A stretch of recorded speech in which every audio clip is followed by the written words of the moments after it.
The wind whistled through the cracked boards of the Turner family's worn-out farmhouse, carrying with it the faint cry of a coyote across the empty plains. Inside, the scent of desperation was thicker than the dust that clung to the rafters. Mary Turner, barely 20, stood by the wooden door clutching her threadbare shawl, her eyes red and swollen. Her father's voice, low and cold, echoed through the room.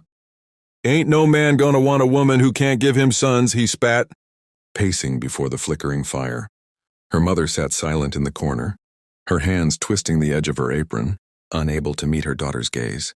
For years, Mary had been the backbone of the Turner household. She cooked, cleaned, and worked the fields beside her brothers.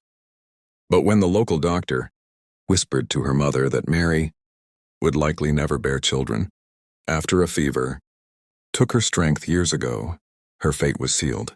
In a land where sons meant survival and daughters meant dowry, she became worthless, worse than worthless, a burden to be sold. That evening, a dusty carriage rolled into the yard, driven by a man with a wide-brimmed hat and an unreadable face. His name was Samuel Hayes, a widowed rancher known throughout the valley for his solitude and quiet wealth. The townsfolk whispered about him how his wife had died giving birth to a stillborn child, how he hadn't smiled in years. When he stepped down from his wagon, his boots thudding against the dry earth, Mary felt a chill run through her. Her father met him with a smile that didn't reach his eyes. "She's strong," he said, gesturing to Mary as though showing off a horse for sale. "Can cook, so work the land. She don't talk back much." Samuel's gaze flicked to her face, steady, assessing, not cruel but not kind either. After a long pause, he reached into his coat, pulled out a small leather pouch heavy with coins, and tossed it on the table. "That'll do," he said simply. Mary didn't cry when her father handed her the small bundle of clothes and said, "You're his responsibility now." Didn't look back when her mother whispered a trembling "forgive me" as the wagon rolled away from the only home she'd ever known. She felt the weight of silence settle between her and the man beside her.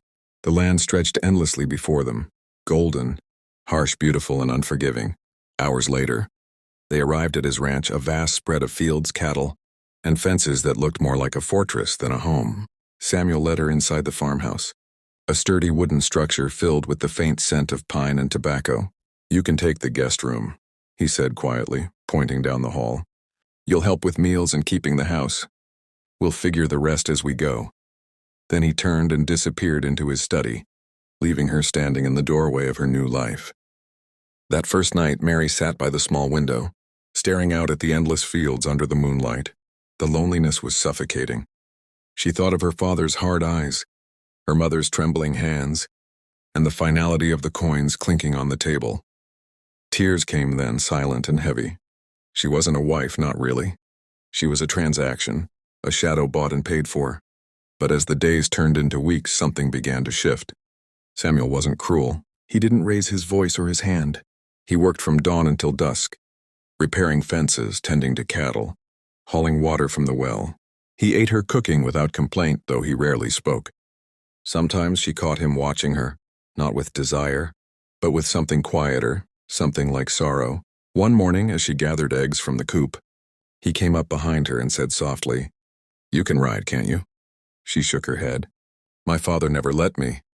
He nodded once and gestured to a gentle brown mare nearby. "Then I'll teach you." The lessons were awkward at first.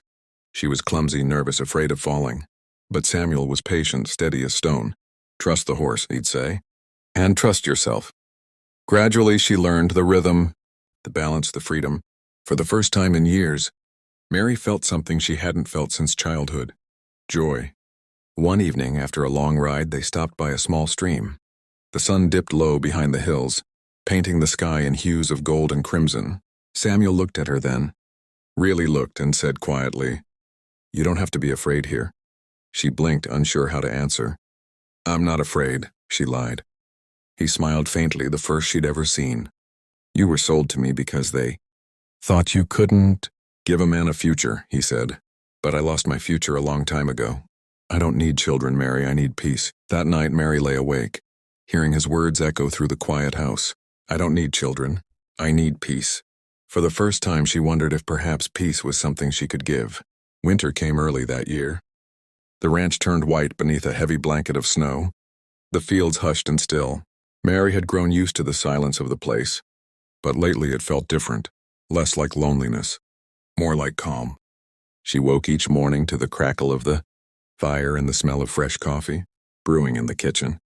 Sometimes Samuel would already be there, reading the old newspaper by lamplight, his hair tousled, his expression softer than before.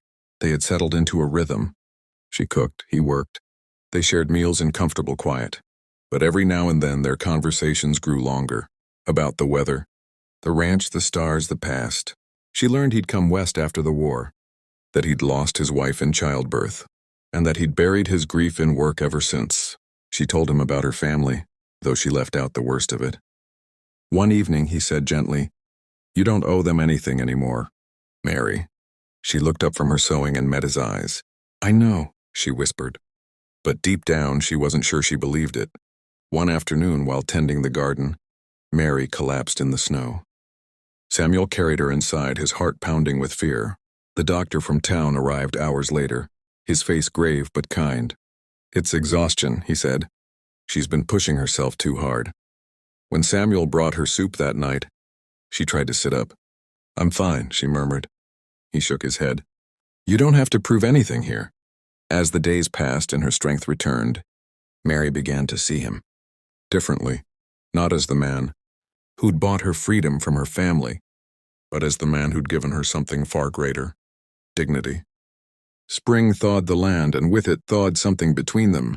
One morning, as they stood on the porch watching the sunrise, Samuel turned to her and said softly, "You know, this house hasn't felt alive in a long time, not since her." He hesitated, then continued, "But since you came, it feels like home again." Tears welled in Mary's eyes. "You should have had children," she said. "You'd have been a wonderful father." He smiled sadly. "Maybe, but that's not the kind of future I want anymore." He reached out and took her hand gently. "I don't need children, Mary, I need you." The words hung between them, simple yet profound. Mary felt something break open inside her, a flood of warmth, of belonging, of love she'd never dared to imagine. She stepped closer, resting her forehead against his chest, and whispered, "Then you have me." From that day on, they were partners, not by contract or obligation, but by choice. They rebuilt the ranch together, laughing, working, living, and when the townsfolk whispered about how the Barren girl had become the rancher's wife, Mary didn't flinch, because she'd learned that a woman's worth was not measured by the children she bore, but by the love she carried and the life she built. Years later, as she stood on the same porch watching the sun set over the hills, she felt Samuel's arm around her shoulders and smiled. The land stretched out before them, vast and alive. The scars of their past had healed, replaced by something stronger: peace, love, and the quiet knowledge that sometimes the most broken hearts are the ones most capable of mending.